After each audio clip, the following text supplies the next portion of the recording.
TNGTE English Senior August 2000. 5 seconds.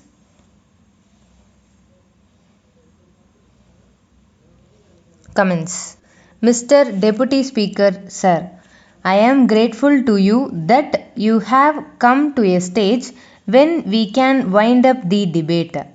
I am very thankful to the honorable members for the very lively discussion that has taken place for so many days. If I am right, I think this is the first time that the foreign affairs debate has aroused so much attention. It is sad that over the years his practice had been given up, and many times the vital areas of government's activities like foreign affairs and defense were not taken for discussion and voted upon. I feel not only in this house but in the whole of the country there is a community of people, the writers, the academicians, and even the laymen who take vital interest in India's foreign policy. This is a very big compliment to India's tradition. I can only assure you that it will be my endeavour, so long as I hold this charge, to try to enliven the debate. I will be very keen always not only to discuss here in the house but also with those who are experts outside to benefit from their views, outlooks, and studies. In India, we have a heritage of foreign policy that represents the best of our culture. It also represents the views and the efforts of the master builders who built independent India. That is how our foreign policy was shaped. We did make many mistakes, yet those who were shaping the policies had both the candor and the courage to stand up in the house and to accept the mistake they made. I think if you ever discover that this government, as any other government, makes mistakes, it should also be viewed in the context of the tradition itself. After all, policies are made by human beings. Therefore, policies and perceptions sometimes can go wrong. But one thing on which we must not make a mistake and must never go wrong is on the basic principles of our foreign policy. As I sat here for 3 to 4 days discussing with the honorable members, hearing their views on various aspects of foreign policy, I felt more humble. I heard them with humility because most of them are more learned than me. They know better than me.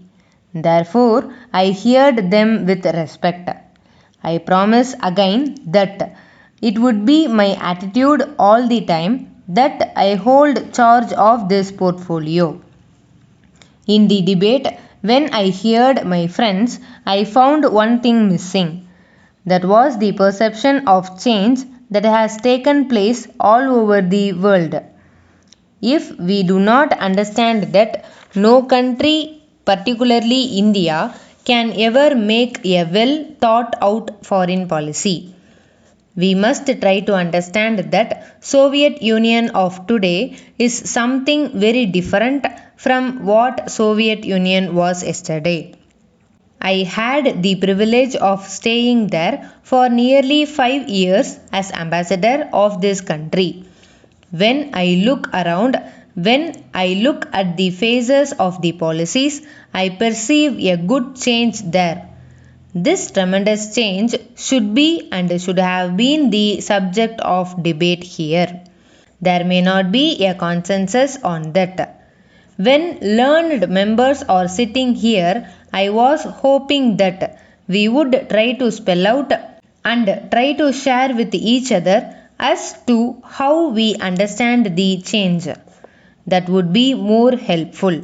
So, it will be our endeavour, as I said just now, to pursue a policy that is both sensible and sensitive and also serves the national interests. Thank you very much. Letter from Thiru Balasubramanian, Secretary, Residents Welfare Association, Pallavaram, to the Managing Director, Metro Water Board, Chennai.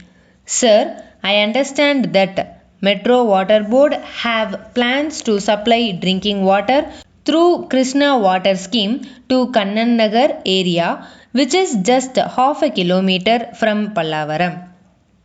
I am to mention that the residents of our area suffer from lack of potable water for quite a long time. The water that is now available is not fit for drinking as it is brackish and hard. At present, the residents are using mineral water for drinking purpose, which affects their monthly budget very much. This facility cannot be availed by people belonging to economically weaker sections because they may not be able to spare money to spend for this purpose.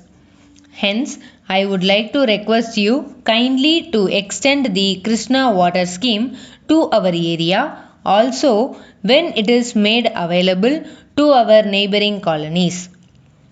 There are about 20,000 residents in this segment who lack drinking water facility. I wish to point out that this request has been taken up by our municipal chairman with the government last year itself. The then secretary to the government was also favorable to this proposal.